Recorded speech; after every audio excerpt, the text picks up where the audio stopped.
Good evening friends. This is Satyapriya again before you. आज हम लोग एक नए और एक्साइटिंग टॉपिक पर बात करेंगे। सबसे पहले मैं आप सभी को क्रिसमस की शुभकामनाएं देता हूँ। मेरी क्रिसमस टू यू ऑल।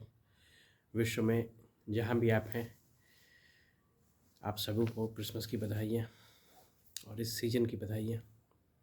आज हम लोग स्पोर्ट्स की बात करेंगे कि किस प्रकार स्पोर्ट्स एक सॉफ्ट पावर के रूप में न केवल व्यक्ति को एक स्पोर्ट्स पर्सन के रूप में, बल्कि पूरे अगर देश की बात की जाए तो किसी भी देश को विश्व के पटल पर, चाहे वो ओलंपिक हो चाहे वर्ल्ड कप हो, एक लाइमलाइट में रहता है।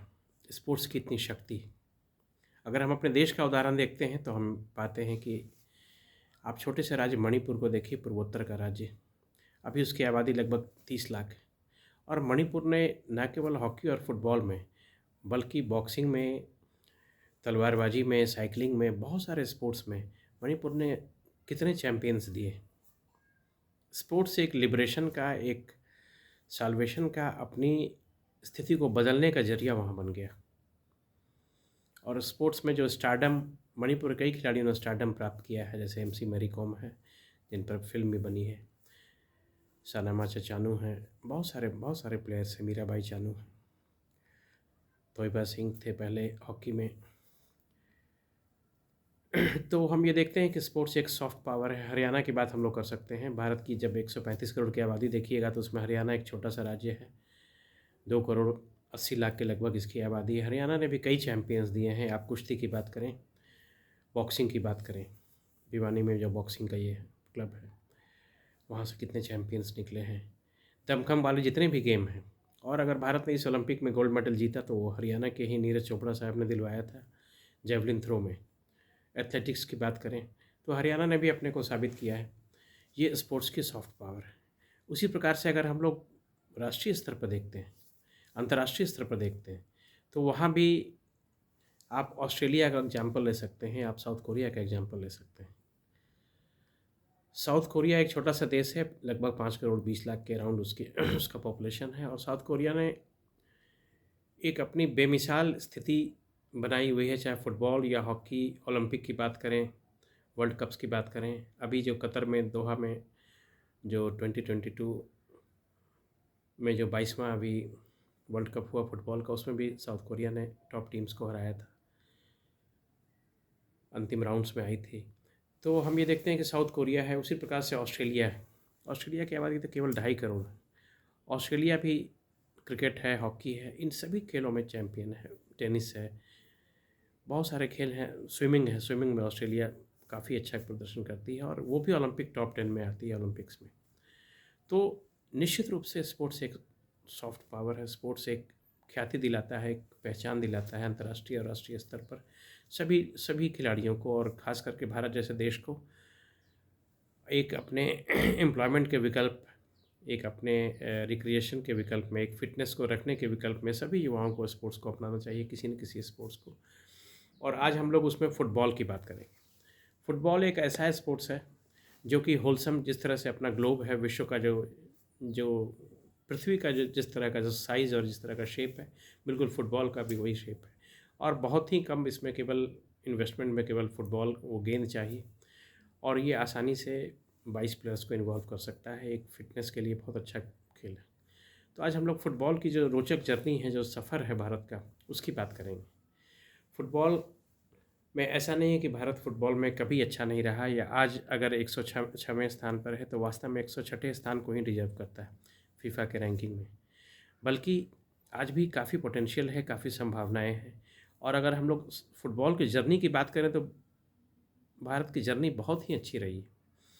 उस जर्नी की शुरुआत जो है नेचुरली, जो ब्रिटिशर्स थे जो हमें रूल कर रहे थे, उन्होंने ही फुटबॉल को यहाँ इंट्रोड्यूस किया। एक रिक्रिएशन था, जो ब्रिटिश जो आर्मी थी उसका एक रिक्रिएशन था। रेजिमेंट से यहाँ आपस में फ़ुटबॉल खेलते थे अपने रिक्रिएशन के लिए। और उसी में सर मॉर्टिमर डूरन ने, जो कि भारत के फॉरेन सेक्रेटरी हुआ करते थे, उन्होंने 1888 में शिमला में डूरन कप टूर्नामेंट शुरू करवाया। ये डूरन कप टूर्नामेंट जो है, ये विश्व का 3rd ओल्डेस्ट टूर्नामेंट है। अगर हम लोग ये देखते हैं तो FA कप या स्कॉटिश कप के बाद ये वर्ल्ड का it's the 3rd oldest tournament of the world, Durand cup, जो 1888 में शिमला में सर मॉर्टिमर मॉर्टिमर डूरेंट ने, जो कि फॉरेन सेक्रेटरी थे उस वक्त थे, उन्होंने शिमला में शुरू करवाई। और 1889 में ही मोहन बागान का जन्म होता है, मोहन बागान क्लब की स्थापना होती है। साउथ में भी उस समय फर्गूसन क्लब की स्थापना होती है। वो साउथ में केरला हम देखते हैं, केरल एक बहुत, त्रिशूर जो केरल का शहर है, वहाँ उसकी स्थापना होती है। और केरल भी एक बहुत पावर हाउस, आज तक एक पावर हाउस है। केरल, गोवा या बंगाल फुटबॉल का पावर हाउस है। तो ये शुरुआतें हुई वहाँ पर। लेकिन शुरुआत जब आप सफ़र करते हैं, किसी की भी शुरुआत हो, चाहे फुटबॉल के रूप में अपने देश में इस खेल की शुरुआत हो या आपकी अपनी जर्नी हो, उसमें एक डिफाइनिंग मोमेंट आता है।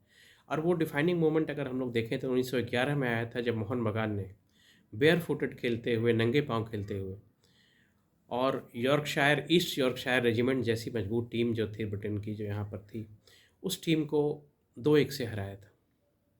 That made a big news. Britain के तत्कालीन अखबारों में सभी जगह इसकी बहुत चर्चा हुई और एक डिफाइनिंग मोमेंट था। और एक बच्चा उस मैच को देख रहा था, वो घोस्टो पाल साहब थे, घोस्टो बिहारी पाल। तो वो क्रिकेट और फुटबॉल दोनों बहुत अच्छा खेलते थे, और उन्होंने उसी क्षण डिसाइड किया कि मैं भी एक फ़ुटबॉलर बनूंगा। और later he became the captain of Indian team. जो भारतीय टीम जो अंतर्राष्ट्रीय दौरे पर, सबसे पहले दौरे पर जो रिकॉर्डेड है, वो सिलोन गई है, श्रीलंका गई है। उस समय उसे सिलोन कहा जाता था, 1933 में। तो घोस्टो पाल साहब, घोस्टो बिहारी पाल साहब उसके भारतीय टीम के कप्तान थे, डिफेंडर थे। उन्हें बंगला में चीनेर दीवार कहा जाता था, चीन की दीवार, चाइनीज़ वॉल, इस तरह का उनका डिफेंस था। बेयर फुटेड खेलते थे। तो घोस्टो बिहारी पाल साहब को बाद में पद्मश्री भी मिलता है 1962 में। In fact he was the first footballer to get the Padma Shri. और 1998 में उनके नाम पर एक स्टैम्प भी ये किया जाता है, एक रेयर ऑनर है फुटबॉलर को। उनके नाम पर एक डाक टिकट भी भारत सरकार ने जारी किया। कोलकाता का मैदान जो है, ईडन गार्डन के अपोजिट में, वहाँ भी उनकी एक प्रतिमा, आदमकद प्रतिमा है। तो घोस्टो बिहारी पाल साहब एक लेजेंडरी फुटबॉलर थे। तो उस वक्त भारतीय टीम में एक जज्बा था, जुनून था, एक स्किल था, बेयर फुटेड खेलते थे। भारत की आज़ादी होती है 47, उस समय आज़ादी के बाद तुरंत बाद 1948 में लंदन ओलंपिक्स होता है। लंदन ओलंपिक में भारतीय टीम खेलने गई, और वहाँ भी बेयर फुटेड खेलते हुए भारत ने फ्रांस को, वही फ्रांस जो अभी कुछ ही दिनों पहले जो वर्ल्ड कप का फाइनल हुआ, उसमें 3-3 के बराबरी पर फ्रांस और अर्जेंटीना रही थी, उस फ्रांस की टीम को से भारत केवल 2-1 से हारी। और उसमें भी भारत ने 2 पेनल्टी कॉर्नर्स मिस किए। तो एक बहुत उपलब्धि आज लगती है कि 1948 लंदन ओलंपिक्स में भारत ने फ्रांस का इतना अच्छा मुकाबला किया। उस समय के ब्रिटिश अखबारों ने इसे बहुत अच्छी तरह कवर किया। और इसके बाद, रिजल्ट्स के बाद जो एक कॉन्फ्रेंस होती है, जो एक मीडिया से वार्ता होती है, उसमें टेलीमरान, वो जो भारत के कप्तान थे भारतीय, उनसे मीडिया कर्मियों ने पूछा कि आप बेयर फुटेड खेलते हैं और वो फ्रेंच बूट के साथ खेल रहे थे, फिर किस प्रकार से आप इसे देखते हैं। तो उन्होंने कहा कि हम लोग फुटबॉल खेलते हैं। उन्होंने एक जेस्ट में कहा, अपने दुख को एक कॉमिकल सिचुएशन में तब्दील करते हुए कहा कि हम लोग फुटबॉल खेलते हैं और वो लोग बूट बॉल खेलते हैं, वो बूटों से खेल कर। तो ये कहने की बात थी, लेकिन एक आयरनी थी कि उस समय रिसोर्स क्रंच था, पार्टीशन हुआ था, सभी तरह पॉवर्टी का चैलेंज था, मास माइग्रेशन हुआ था, और भारतीय अर्थव्यवस्था उस समय बिल्कुल एक नवजात स्टेज में थी। कृषि को बढ़ावा देना था, इंडस्ट्रियलाइजेशन का आगे चल के एक प्लानिंग हुई। तो उस समय फुटबॉल या स्पोर्ट्स कहीं ना कहीं हाशिए पर चला गया था। तो इस चलते उसके बावजूद इतना अच्छा प्रदर्शन लंदन ओलंपिक्स में भारतीय टीम ने किया। भारतीय टीम ने उसके बाद जब फीफा वर्ल्ड कप के भी जो फाइनल में भारतीय टीम उसमें क्वालिफाई कर गई थी।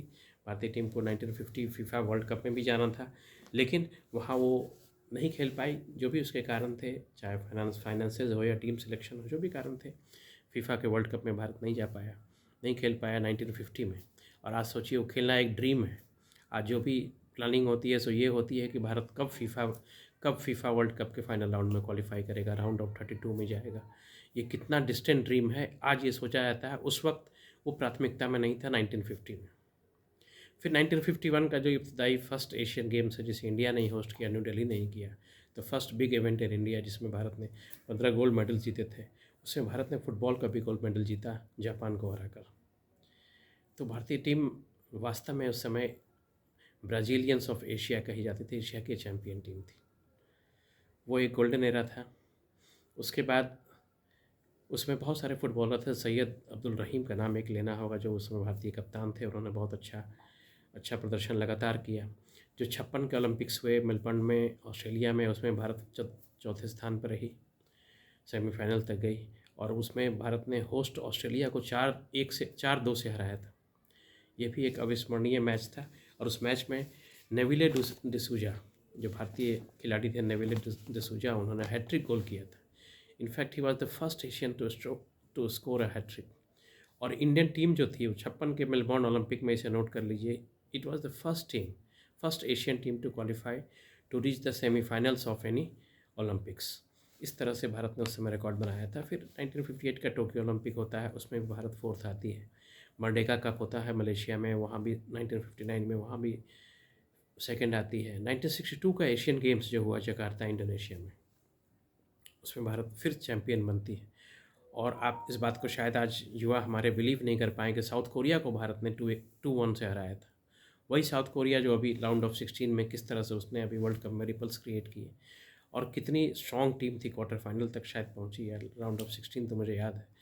तो उस साउथ कोरिया की टीम को भारत ने हराया। तो साउथ कोरिया और इंडिया उस समय बराबर के उस पर थे, और वहीं से साउथ कोरिया ने टेक ऑफ किया, और वहीं से भारतीय खेल पिछड़ता चला गया। 70 के एशियन गेम्स में भारत ने थर्ड पोजीशन लाया। बीच बीच में अच्छी बातें होती रही, लेकिन कहीं ना कहीं भारतीय फुटबॉल जो है पीछे छूटता गया। जब मेन स्ट्रीम बाकी देश जहाँ पावर गेम आ गया, एग्रेशन आ गया, या उसमें क्लब्स को प्रमोट किया जाने लगा, कहीं ना कहीं क्रिकेट की प्रधानता होने लगी, कहीं ना कहीं एक बिखराव आने लगा फुटबॉल के पूरे स्ट्रक्चर में, और भारतीय टीम पीछे होने लगी। ये खेल कुछ राज्यों तक ही सीमित रह गया, जैसे नॉर्थ ईस्ट है, बंगाल है, बंगाल एक केंद्र बना रहा है, उसके अलावा फिर केरला है या गोवा है। तो इस तरह से एक फ्रिंज पर चला गया, और मेन स्ट्रीम में जो क्रिकेट, जिसको कहा जाता है कि भारत का रिलीजन बन गया, cricket became the religion of Indian sports, और भारतीयों का रिलीजन बन गया। तो क्रिकेट ने एनगल्फ कर लिया बाकी स्पोर्ट्स को, तो फुटबॉल की भी वही तो दशा हुई। उसके बाद कई प्रयास किए गए। 1996 में फिर इंडियन फुटबॉल फेडरेशन की स्थापना होती है, इंडियन फुटबॉल लीग की शुरुआत होती है। एक मील का पत्थर इसे मैं कहना चाहूँगा, 2013 की बात है, जब इंडियन सुपर लीग की स्थापना होती है। इसमें भी फिर ये भी एक मतलब डेस्टिनी है कि क्रिकेट जो बीसीसीआई है उसने पूरा सपोर्ट किया, और बीसीसीआई ने ही इसको शुरू में फाइनेंस किया। और इंडियन सुपर लीग जो है फुटबॉल की, वो आईपीएल के तर्ज पर शुरू हुई। तो इंडियन फुटबॉल लीग ने भारत के फुटबॉल को बहुत बूस्ट दिया है, बहुत एक किक स्टार्ट दिया है, और बहुत सारे जो स्थानीय प्रतिभाएं थी उनको एक मौका मिला, एंडोर्समेंट मिला, उनको टीमें मिली जिससे वो खेल सकते हैं। मुझे जैसे सुनील, जैसे ये संदेश झिंगन हैं, ईशान पंडित हैं, ये सारे खिलाड़ी जो भी आए हैं, इन लोगों ने उसी आईएसएल के रैंक्स के थ्रू अपनी ख्याति प्राप्त की है। तो एक यंग टैलेंट्स को होन करने का, विदेशी खिलाड़ियों के साथ खेलने का, एक एक्सपोजर, इंटरनेशनल एक्सपोजर लेने का, और अपने स्किल्स को अपग्रेड करने का एक मौका ये मिला है इंडियन सुपर लीग के माध्यम से। तो भारत में निश्चित रूप से फुटबॉल जो है एक एक्सपैंड कर रहा है, फुटबॉल एक आकार ले रहा है, अंगड़ाइयाँ ले रहा है। उस हायर जो मतलब अर्ली 50s में या अर्ली 60s में और लेट 50s में, या ठीक इंडिपेंडेंस के समय जो भारत की फुटबॉल की जो डोमिनेशन था, वो डोमिनेशन तो आज नहीं है। लेकिन भारतीय टीम या भारतीय जनमानस में फिर से एक क्रेविंग है कि जब भी वर्ल्ड कप आता है, जब भी ओलंपिक आता है, तो एक क्रेविंग होती है कि हमारी टीम भी वर्ल्ड कप या ओलंपिक में खेलना चाहिए था, given the size of our nation, हमारे देश का जो इतना पॉपुलेशन है उसको देखते हुए। तो इस ड्रीम को कैसे पूरा किया जाएगा, इसके लिए सबसे इम्पॉर्टेंट है कि अपने जैसे स्कूल की करिकुलम में हम लोग बार बार कहते हैं, स्पोर्ट्स को लाना, हर स्कूल में खेल का मैदान हो, और बच्चे खास करके जो हम लोगों के टूर्नामेंट्स हैं, अभी ठीक है सुब्रतो कप है, अंडर 16 का टूर्नामेंट है, उसी प्रकार से हम लोग अंडर 12 और अंडर 14 के भी टूर्नामेंट्स करें, गर्ल्स का भी टूर्नामेंट इक्वली करें। एक बहुत अच्छा काम हुआ था अभी 2017 में, फीफा अंडर 17 वर्ल्ड कप हुआ था, और जो भारतीय कप्तान थे मणिपुर के लड़के, उन्होंने एक ये किया, उन्होंने उसमें गोल भी किया था। तो पहला गोल उन्होंने ही किया था। तो हम ये देखते हैं कि एक उसको एक उसमें इंफ्रास्ट्रक्चर में बहुत बड़ा इन्वेस्टमेंट करना होगा, और जो वो एक अर्बन स्पेस है, अर्बन स्पेस में अभी फुटबॉल ग्राउंड्स की प्राथमिकता नहीं दिखती है। फुटबॉल, छोटे छोटे फुटबॉल ग्राउंड्स होने चाहिए, छोटे छोटे लोकल लेवल्स पर मैचेस होने चाहिए, टूर्नामेंट्स होने चाहिए। और फुटबॉल का जो क्लब स्टेज के जो फुटबॉल है, जो स्थानीय स्तर का फुटबॉल है, उसे बहुत मजबूती प्रदान करनी होगी। गांव की गलियों में गांव के खेतों में और शहर की गलियों में फुटबॉल को एक एक फिर से एक उस तरह का बूस्ट देना होगा।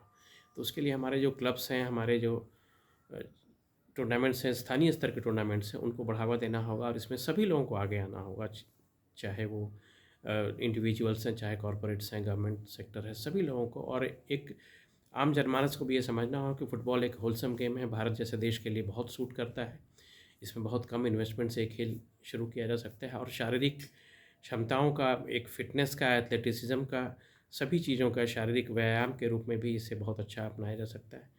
तो फ़ुटबॉल के बारे में मुझे यही कहना था। फ़ुटबॉल का सफ़र बहुत अच्छा रहा है, एक स्वर्णिम अतीत रहा है। वर्तमान में हम लोग पीछे हुए हैं, 106 रैंक आए बेशक है भारत का, लेकिन 106 रैंक भारत डिज़र्व नहीं करता है। अभी भी भारतीय टीम अच्छी है और ये निश्चित रूप से स्टेप बाय स्टेप आगे बढ़ेगी और मुझे पूरी उम्मीद है कि अगले 5 साल में या 10 साल में भारतीय टीम ओलंपिक के लिए और क्वालिफाई करने लगेगी या वर्ल्ड कप के लिए राउंड ऑफ 32 में आने लगेगी। इस उम्मीद के साथ आप युवाओं को फिर से मैं ये कहना चाहता हूँ कि किसी न किसी स्पोर्ट्स को अपनाइए, फ़ुटबॉल को अपनाइए, फ़ुटबॉल को देखिए, स्थानीय फ़ुटबॉल मैचेस को देखने जाइए और सारे खिलाड़ियों को जानिए। और लगातार जब पब्लिक इंटरेस्ट बढ़ेगा और पब्लिक पार्टिसिपेशन बढ़ेगा, रिकॉग्निशन बढ़ेगा, सारी चीज़ें एक दूसरे से जुड़ी हुई हैं, तो निश्चित रूप से भारत फुटबॉल में एक महाशक्ति के रूप में उभरेगा। इसी शुभकामना के साथ और फिर से मैरी क्रिसमस बोलते हुए मैं आप सबसे विदा लेता हूँ। नमस्कार।